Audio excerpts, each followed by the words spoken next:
Hello friends, ये प्रत्युष ने मुझे आफत कर दी है तैयार होने में। बार बार बोल रहा है मम्मी चलो चलो। आज मैं अपनी बहन के घर जा रही हूँ। चलो ठीक है मम्मी, बाय बाय। मम्मी मैं जा रही हूँ, ध्यान रखना। सारा काम करके मैं घर से चल दी हूँ। अब ये हो रहा है प्रत्युष बाइक पे रेडी, मैं भी साथ में बैठ जाती हूँ। मम्मी है सोच विचार में, ये आ गई है बाहर कि कैसे करूंगी काम। चलो मैं चल देती हूँ। अब साथ में बैठ के माँ और बेटा हम चल दिए हैं रोड पे, हाईवे पे हैं इस टाइम। मौसम हो रहा है बहुत अच्छा, ठंडा ठंडा, सर्दी भी लग रही है। ये हमारे यहाँ का मेन हाईवे है।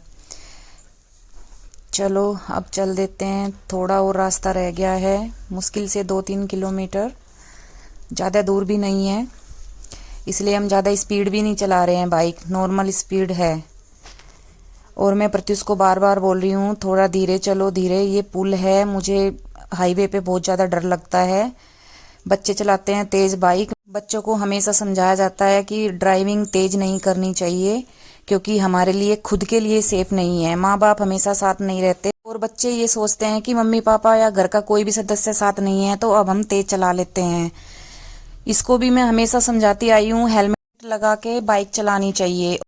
और फ्रेंड्स, ये रास्ते में हमारा भूमिया बाबा पड़ता है। यहाँ पे मैं 3 साल पहले एक्सीडेंट होके गिर गई थी। तब से मुझे बहुत डर लगता है। इन्होंने ही मुझे बचाया था। तब से मैं चाहे 1 मिनट के लिए भी रास्ते में को क्रॉस होके निकलूं, मैं हाथ जोड़ के जरूर जाती हूँ। इन्होंने मेरी रक्षा की है, बस मुश्किल से बची थी। वो पड़ाव मुझे अभी भी याद है। मेरी बहन के घर का थोड़ा ही रास्ता दूर रह गया है और रास्ते में हमारे खेत भी पड़ते हैं। हम सोच रहे हैं पहले बहन के घर जाएं या खेत में। प्रत्युष बोल रहा है मम्मी पहले हम खेत में चल देते हैं, क्योंकि घर से आने में थोड़ा शाम हो जाएगी, इसलिए हम पहले खेत में जाएंगे गाइस। ये अब हमारा आ रहा है खेत का रास्ता। ज़्यादा दूर नहीं है, बिल्कुल थोड़ा सा ही है। ये मोड़ है और यही हमारे खेत का रास्ता है और यही मेरी बहन का रास्ता जाता है। और फ्रेंड्स, अब दिखाते हैं हम आपको अपने खेत का नज़रिया। खेत का नज़रिया ही अलग है। ये हमारी ट्वेल है और ये हमारा ईंख बोया हुआ है डैडी ने, और ये छोटे छोटे पेड़ लगाए हैं अमरूद के। प्रत्युष गया है बाबा के पास, बाबा से पूछ रहा है बाबा जो मैंने वो पेड़ लगाया था आम का, वो पेड़ कहाँ पे है। अब प्रत्युष देख रहा है उस पेड़ को। प्रत्युष ने अपने हाथों से एक आम का पेड़ लगाया है। जब और प्रत्युष ने मुझे दिखाया, देखो मम्मी ये मैंने लगाया है। प्रत्युष अपने बाबा से डिस्कशन कर रहा है, बाबा जी ये खंबे पे किसकी डोरी और किसकी कहाँ से कहाँ जा रही है, मुझे भी बताओ। और बाबा ने इसको अच्छी तरह से समझाया भी। और मुझे भी अपनी खेतों की इतनी जानकारी नहीं है, मैं भी थोड़ा बहुत टहली और पूछ रही हूँ कौन सा खेत हमारा है, कौन सा किसका है, क्योंकि हमने कुछ ज़मीन अपनी उगाई पे दी हुई है। मैं डैडी से पूछ रही हूँ ये सरसों हमारी है या उनकी, अंकल और की। तो डैडी बोल रहे हैं ये उनकी है। मुझे जानकारी होनी चाहिए, मैंने इसलिए पूछ लिया था। मैंने अपने खेतों का पूरा मुआयना किया और अच्छे से समझा भी कहाँ से कहाँ तक हमारी ज़मीन है, कहाँ से नहीं है। पता होना चाहिए, क्योंकि कभी कभी हम महीने में या 6 महीने में घूम जाते हैं खेतों में। और मैं देख रही हूँ ट्वेल में बहुत सारा सामान इधर उधर फैला हुआ है, पर खेतों का सामान ऐसे ही रहता है सभी की ट्वेलों में, क्योंकि रोज का बहुत ज़रूरी है यार। प्रत्युष कर रहा है स्टार्टर वाले की वेट, क्योंकि आज हमारी ट्वेल का स्टार्टर ख़राब हो चुका है। कल से हमारी खेतों में पानी नहीं दिया गया। और इसके बाबा और प्रत्युष दोनों डिस्कशन कर रहे हैं मिस्त्री कब आएगा। डैडी बोल रहे हैं मिस्त्री आ चुका है सामने से, उससे बात करते हैं। वो आ गया है मिस्त्री। अब मिस्त्री स्टार्टर को लगा देगा और हमारी ट्वेल चल जाएगी। और अब हम चलते हैं बहन के घर, क्योंकि वो भी बहुत देर से वेट कर रही है।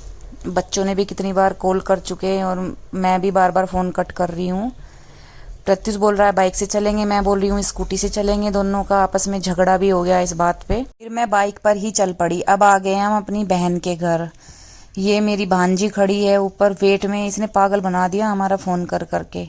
अब मैं तुझे ही देखती हूँ ऊपर चल के, पहले तेरे से ही मिलती हूँ। प्रत्युष मेरे से पहले चला गया और अपने मौसा को देख रहा है सोते हुए, और देखा मौसा तो सो रहे, वो वहाँ से उल्टा आ गया है। और ये विधानसी देख के हंस रही है। भाई साहब भी उठ गए हैं, बच्चों के साथ बातचीत करना शुरू कर दिया है, क्योंकि सो के उठे हैं। थोड़ा मूड भी ऐसे हो रहा है। ये मैं आ गई हूँ अंदर रूम में, बच्चे भी इधर ही आ गए। जहाँ मैं जाऊँगी वहीं बच्चे जाएंगे, क्योंकि इनका मन लगता है मेरे साथ में बहुत। और हम सब फैमिली साथ बैठ के अब बात करेंगे। ये मेरी बहन बेलन लेके घूम रही है, कह रही तुझे रोटी ऐसी खुआऊंगी तेरा जी जानेगा। पर मैंने भी बोल दिया तू खाना तो बनाएगी बहन ज़रूर, चाहे कुछ भी हो जाए, भाई साहब को बता देंगे हम नहीं तो। ये बच्चे कंबल ओढ़ के मस्ती कर रहे हैं, कभी इधर बैठते हैं कभी उधर बैठते हैं, सारा परिवार बातचीत कर रहा है आराम से बैठ के, मजाक मस्ती ऐसे ही कट गया टाइम, पता भी नहीं चला हमें। और मैं बहन को बोल रही हूँ प्लीज़ बहन जल्दी बनाने खाना, क्योंकि बेलन से ही नहीं हम छिक जाएंगे, खाना भी हमें खाना है। तो बहन चल दी है खाना बनाने और हमें दे भी दिया है उन्होंने डाल के खाना। और इतना अच्छा लगता है ना गाँव का खाना, मक्खन भी होता है, मट्ठा भी होता है और गुड़ बहन बनानी है, रोटियाँ, और हम सब खा रहे हैं खूब पेट भर भर के। सब ने ज़मीन पे ही बैठ के खाना खाया है आज, और मज़ा आ गया सच में गाँव का खाना खा के। मैंने तो आज 2 रोटी एक्स्ट्रा भी खाई है और लेट गई खा के, इस नींद भी आने लगी। और विदांशी बोल रही है मौसी मेरे से बात कर लो, मैं कह रही नहीं बहन मैं तो सो लूँ थोड़ी देर, क्योंकि खाना भी बहुत सारा खा लिया है मैंने।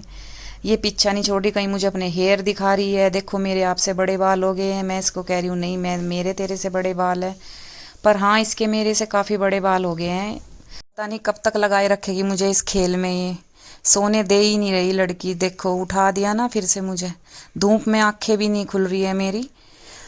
और अब बोल रही है नेल पेंट लगवा लो मौसी जी। अब नेल आर्ट शुरू हो गया है हमारा दोनों का, क्योंकि जब भी हम दोनों साथ में मिलते हैं हमेशा नेल पेंट चेंज ज़रूर होती है हम दोनों की। पेंट उतारनी शुरू हो गई है, बस 1 आध मिनट में उतर जाएगी और दूसरी लगानी शुरू कर देगी।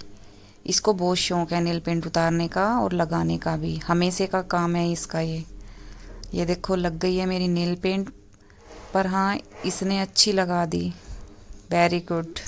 धूप में मेरी नेल पेंट अच्छी सूख गई है और मज़ा भी आ रहा है धूप में बैठ के, बहुत बहुत आनंद आया आज धूप में बैठ के। वो काफ़ी दिनों में बैठी है मेरी बहन, देख रही है मुझे, मैं कह रही आजा तू भी लगवा ले। ये मना कर रही है क्योंकि इसको शौक़ नहीं है नेल पेंट लगाने का। वेदांशी को बुलाया कि बहन लगा दे इसके भी, तो अब लगाना कर दिया है बहन को भी नेल पेंट शुरू। फिर से हम रेस्ट करने लगे क्योंकि खाया और पिया और लेट गए। ये हमारे बच्चों की सबकी मस्ती शुरू हो रही है उधर, और ये बेचारी इन दोनों भाई हैं इसकी रेल बनाए रखे हैं। जब भाइयों को दोनों को काम होता है ना वेदांशी से तब बड़े प्यार से बोलते हैं, और नहीं तो इसकी इतनी बुरी तरह से रेल बनाते हैं ना दोनों मिलके, मार पीट, कभी कुछ घुमा देते हैं। इसका तितर बना रखा बहुत देर से दोनों भाइयों ने मिलके। कभी ये देखो ये भी फिर भी बस मैंने दी चांटा मार दिया वापस उल्टा ये फिर भी। और जब दोनों भाई मिल जाएंगे ना, मैं बहुत देर से बोल रही हूँ प्रत्युष को प्लीज़ इसको मत मार, क्योंकि मुझे भी गुस्सा आता है अगर वेदांशी के कोई मार भी देता है, पर मानते ही नहीं। बहन भाई का ऐसे ही चलता है। दोनों भाई मिलके एक दूसरे को दुखी करने लगे और दोनों भाइयों ने एक का करके इसको सही तितर बना दिया है। दोनों ने मिलके रेल बना दी है इसकी, छोड़ने का नाम नहीं है। कभी कोई सा मार रहा है कभी कोई सा, और ये बिल्कुल रियल है, मैंने चोरी से किए इनकी ये कैप्चर, अभी भी नहीं छोड़ रहे हैं। चलो गाइज ये एक ब्लॉग करते हैं यहीं पे समाप्त, कल मिलते हैं नए ब्लॉग के साथ। Take care, bye bye.